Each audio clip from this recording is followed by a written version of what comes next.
বিয়ে করে কি পাইছেন? প্রথমত একটা বউ পাইছেন, দ্বিতীয়ত সারাদিনে ফোন দিয়ে তো কেউ আগে খবর নিত না।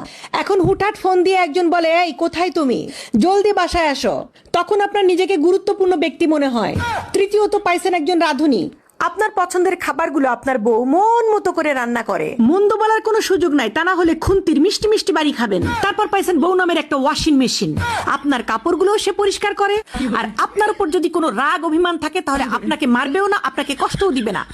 সব রাগ অভিমান আপনার কাপড়ের উপর লাফালাফি করে সে শেষ করবে।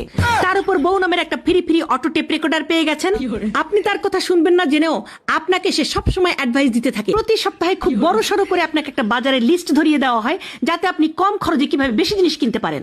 আপনার জীবনের সবচেয়ে পার্সোনাল জিনিসের দায় দায়িত্ব বউ নিয়ে নিয়েছে, যেমন ফোন, মানি ব্যাগ, রিমোট। কোনো কিছু নিয়ে আপনাকে চিন্তা করতে হয় না, সবকিছু আপনার বউ সামাল দিয়ে রাখে। তারপরে তো আরো অনেক কিছুই আছে, যেমন বউয়ের কাছ থেকে পাওয়া দুষ্টু মিষ্টু কত ভালোবাসা।